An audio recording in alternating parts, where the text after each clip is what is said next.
जय माता दी, राधे राधे। आइए सुनते हैं हल छठ या ललही छठ की कथा। पूजन विधि, महत्व। हल छठ की पूजा का हिंदू पर्व में बहुत अधिक महत्व है। आमतौर पर यह उत्तर भारत में मनाया जाता है। यह व्रत पुत्रवती स्त्रियां अपने पुत्र की लंबी आयु के लिए करती हैं। यह हल छठ का व्रत बहुत नियम कायदों के साथ किया जाता है। हल छठ किसानों का विशेष पर्व होता है। यह बलराम के जन्मदिन के उपलक्ष्य में मनाया जाता है। बलराम श्री कृष्ण के बड़े भाई थे, जिनका प्रिय शस्त्र हल था। इन्हें हलधर भी कहा जाता है, इसलिए इसे किसानों का त्योहार कहते हैं। इस दिन हल की पूजा की जाती है, साथ ही बैल की भी पूजा होती है। हल छठ का त्योहार भाद्रपद कृष्ण पक्ष की षष्ठी को मनाया जाता है। कुछ लोग हल छठ का त्योहार भाद्रपद शुक्ल पक्ष की षष्ठी को मनाते हैं। महिलाएं अपने पुत्र की रक्षा के लिए यह त्योहार बड़े उत्साह के साथ पूरे विधि विधान से करती हैं।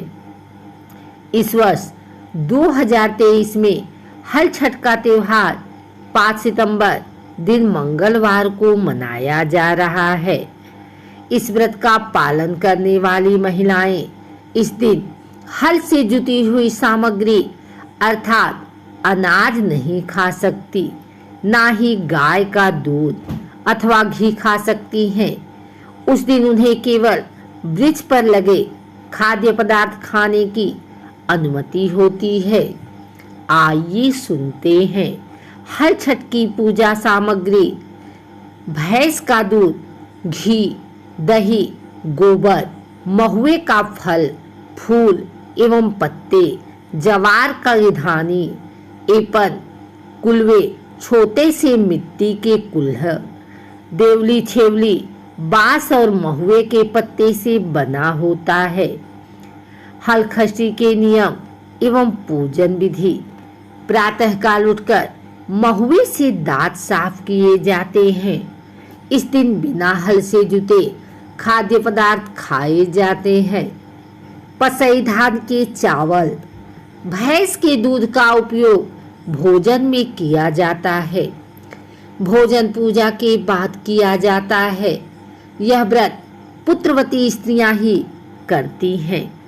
इस व्रत की पूजा हेतु भैंस के गोबर से पूजा घर में घर की दीवार पर हल छठ माता का चित्र बनाया जाता है। एपन तैयार किया जाता है, उससे चित्र का श्रृंगार किया जाता है। पूजा के चावल को पानी में भिगाकर रखा जाता है, फिर उसे सिलबट्टे पर पीसकर उसमें हल्दी मिलाई जाती है।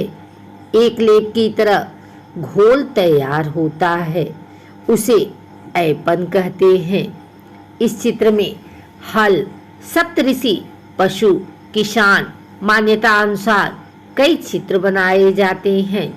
कई परिवार केवल हाथों में छापे बनाकर उनकी पूजा करते हैं। हाथों में ऐपन लगाकर उसके छापे दीवार पर बनाकर उनकी पूजा की जाती है। पूजा के लिए पाटे पर कलश सजाया जाता है। गणेश जी एवं माता गौरा को स्थापित किया जाता है। साथ ही मिट्टी के कुलवे में ज्वार की धानी एवं महुआ का फल भरा जाता है। एक मटकी में देवली छेवली को रखा जाता है। सबसे पहले कलश की पूजा कर गणेश जी एवं माता गौरा की पूजा की जाती है। फिर हल छठ माता की पूजा की जाती है। उसके बाद कुलवे एवं मटके की पूजा की जाती है। पूजा के बाद हल छठ की कथा सुनी जाती है। माताजी की आरती की जाती है। आरती के बाद वहीं बैठकर महुए के पत्ते पर महुए का फल रखकर उसे भैंस के दूध से बने दही के साथ खाया जाता है। पूजा के बाद व्रत पूरा करने हेतु भोजन में पसई धान के चावल एवं भैंस के दूध से बनी वस्तुएं खा सकते हैं।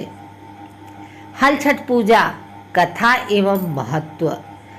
एक ग्वालिन थी, वो दूध दही बेचकर अपना जीवन व्यापन करती थी।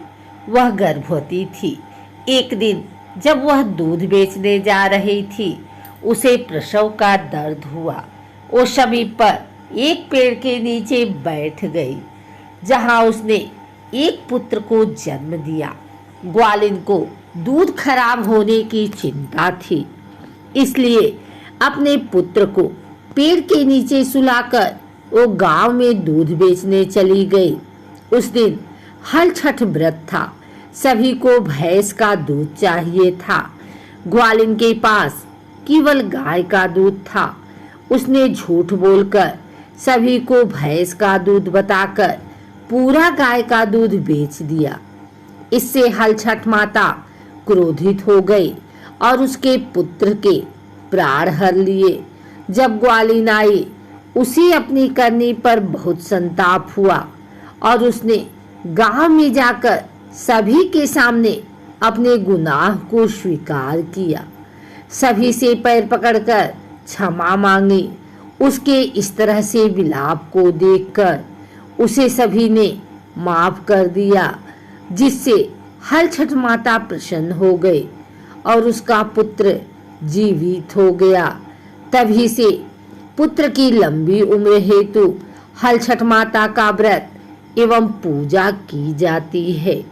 कहा जाता है, जब बच्चा पैदा होता है तब से लेकर 6 माह तक छठी माता बच्चे की देखभाल करती हैं, उसे हंसाती हैं, उसका पूरा ध्यान रखती हैं।